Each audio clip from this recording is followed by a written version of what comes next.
પણ ક્યાં ભાટકો છો? આમ છાની માની નો ઘર ભેગી ન થાવ ને. પણ હમણાં આવું છું હવે. શું હમણાં આવું શું કરતા? આમ ઘરે આવવાની ખબર નથી પડતી? પણ આવું છું, થોડુંક કામ છે એટલે હમણાં આવું છું. હવે કામવાળી ન થાવ છો? તમારે કેવું કામ છે ને એ મને બધી ખબર છે. આમ તમારા બાપ કેટલા વાગ્યા તોય ભાટકવામાંથી નવરાજ નથી થાતા. તું બાપા ખોટી લપ કરવાનું, હમણાં આવું છું. હવે લપની ક્યાં કરો છો? છાની માની ના ઘર ભેગી ન થાવ ને, નકર હમણાં મારે લપ થઈ જાય છે. હવે કામને મૂકો તડકી અને ઘર ભેગી ન થાવ. યા બોલો, બહાર શું કરતા છે ને એ તો ખબર જ નથી પડતી. આ કેટલા વાગી ગયા છે છતાંય એને ઘરે આવવાની તો ખબર જ નથી પડતી. હે ભગવાન, આજની બાયુને તો ઈ જ નથી ખબર પડતી કે પતિને ગુલામ બનાવીને પત્ની પોતે ગુલામની પત્ની થઈ જાય છે. બાકી બુદ્ધિશાળી બાયુ તો એને જ કહેવાય કે જે પોતાના પતિને રાજા બનાવીને ખુદ એક રાણી બની જાય છે. પણ મૂંગી ના બેહો ને, મંડિત ગયા છો તે ગુલામ બની જાય ને રાણી બની જાય ને તમને પેલા કઈ ખબર પડે છે? ખબર કઈ પડે નહીં ને પાછા મંડિત જાય. હે દીકરી, તમને ઈ ખબર છે કે ભગવાનની આ હાથની આંગળીઓ વચ્ચે આ જગ્યા શા માટે આપી છે? ના, મને નથી ખબર.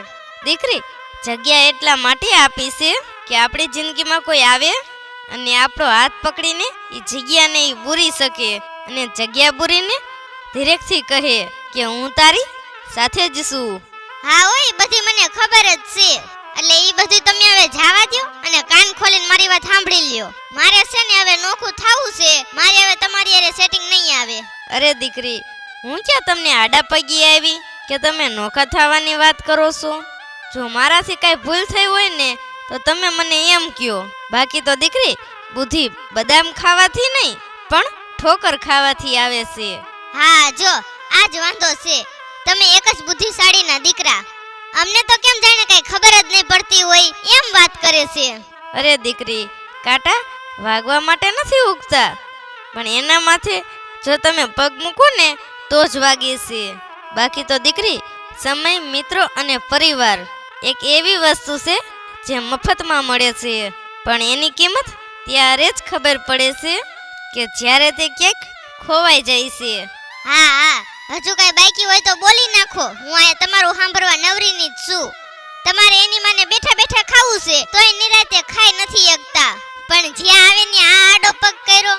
અરે દીકરી, ભૂલ તો પરિવારમાં બંને બાજુથી થતી હોય છે, પણ ફરક માત્ર એટલો જ હોય છે કે કોઈ ગણે છે તો કોઈ અવગણે છે. બાકી તો દીકરી, સમય અને સમજણ નસીબદાર માણસ પાસે જ એક હારે આવે છે. કારણ કે સમય હોય ને ત્યારે સમજણ નથી હોતી, અને જ્યારે સમજણ આવે છે ને ત્યારે સમય હાલી ગયો હોય છે. ઈ સાસુમાં તમે બીજું સમજાવવાનું રહેવા દ્યો. ઈ મારે નહીં મેળ આવે. ઘણું તમારું સહન કર્યું, બાકી હવે નથી થાતું. અરે દીકરી, તમે જી આ જુવાનીના અભિમાનમાં જે બોલો છો ને એ ક્યારે જતી રહેશે ને એની વાર નથી લાગતી. બાકી આ તો ઓલી વાત જેવું છે કે ડુંગર ઉપર ચડવાવાળા કાયમ નીચું જોઈને ચડતા હોય છે, પણ જ્યારે નીચે ઉતરે ને ત્યારે એકદમ ટટાર હાલે છે. અને આ કુદરતનો નિયમ છે દીકરી. જો કોઈ ઝૂકીને હાલતું હોય ને તો જોઈને સમજી લેવું કે તે ઊંચાઈ ઉપર ચડતા હોય છે, અને જ્યારે કોઈ ટટાર હાલતું હોય છે ને ત્યારે સમજી લેવું કે તે નીચે આવી રહ્યા છે. માટે દીકરી, તમને એટલું બધું અભિમાન શેનું આવી ગયું છે કે તમે ન બોલવાનું પણ બોલવા માંડ્યા છો? એવું અમને કાંઈ અભિમાન નથી આવ્યું, પણ કાયમને લપ કરતા નોખા થઈ જાય તો કાંઈ લપતો નહીં. બસ તમે તો ઉઠવી ત્યારથી શરૂ કરી દ્યો છો, પછી કેટલુંક સહન થાય. અરે દીકરી, કુદરતનો નિયમ છે કે તમે જેવું વાવો ને એ ઉજલણો. હા હા, એટલે આ તમારું કહેવાનું તો એમ જ થાય છે ને કે આ બધું હું જ ઊભું કરું છું.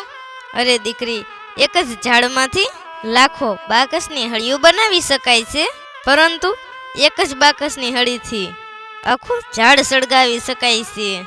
બાકી તો દીકરી, જીવનમાં અમુક સમય તો એવો આવે છે કે જે આપણી હારે હોય ને એને આપણે સમજતા નથી, અને જેની આપણે સમજવી છે ને એ આપણી હારે નથી હોતા.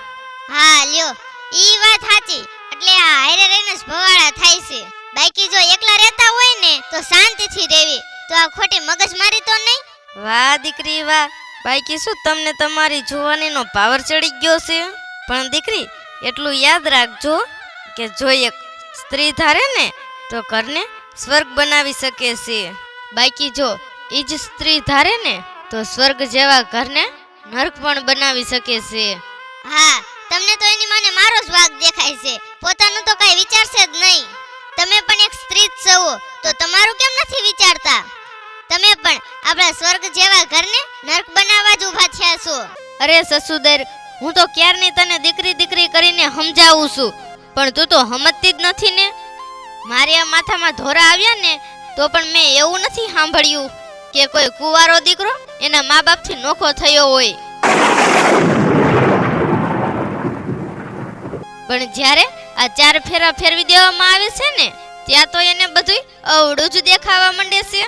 સગા મા બાપ પણ એને પારકા લાગવા માંડે છે. સગો ભાઈ પણ એને કડવો લાગવા માંડે છે. સગી બેન પણ એને પારકી લાગવા માંડે છે. જાણે એને આખા પરિવારને જોવાની એની નજર જ ફરી જાય છે. તો પછી આ નજર ફેરવનાર કોણ? સગા ભાઈને પણ કડવો લગાવનાર કોણ? સગી બેનને પણ પારકી કરાવનાર કોણ? સગા મા બાપથી નોખા કરવાનું વિચાર આપનાર કોણ? પણ સાંભળ, આ બધાયની પાછળ જો કોઈ જવાબદાર હોય ને તો એ એક સ્ત્રી હોય છે. અને સાંભળ, એક વાત કાયમ યાદ રાખજે કે આજે તું જે કરેશ ને એ કાલે તારી ઉપર પણ કરશે. પણ હા, જ્યારે કરશે ને ત્યારે તને આકરું તો નહીં લાગે ને, અને 100% કરશે પણ ખરા, એ તું યાદ રાખજે. માટે છે ને ક્યારેય ખોટું અભિમાન ન કરવું, કારણ કે છે ને સમય જતા વાર નથી લાગતી દીકરી. અને હા, હારે હારે ઈ પણ સાંભળી લીજે કે આ જગતમાં ક્યારેય ઘરમાંથી મા બાપને બહાર કાઢવામાં નથી આવતા, અને જો કાઢવામાં આવે છે ને તો માત્ર સાસુ સસરાને. સાસુમાં, મને માફ કરી દ્યો, મારાથી બહુ મોટી ભૂલ થઈ ગઈ છે. મને મારા ખોટા અભિમાનમાં ઈ જ નો દેખાણું કે હું પણ એક દિવસ તમારી જગ્યાએ હઈશ. અને આજે જો હું તમારી એરે આવું કરું છું, ઈ કાલ સવારે મારી એરે થાય છે તો પછી સાસુમાં મારાથી કેમ સહન થાય છે? માટે સાસુમાં, મને માફ કરી દ્યો. હું તમારાથી પણ નોખી થવા નથી માંગતી અને તમને પણ મારાથી નોખા કરવા નથી માંગતી. ખમ્મા મારી દીકરી, ખમ્મા. ભગવાન તને 100 વરણની કરે. પણ આ મારા વાલા, એક વાત કાયમ યાદ રાખજો કે જે મા બાપને હેરાન કરે છે ને એને ક્યારેય ઉપરવાળો માફ નથી કરતો. માફ તો નથી કરતો, પણ એને પણ સજા ભોગવવા માટે એને પણ મા બાપ કરી દેશે. જય દેવા દાદા.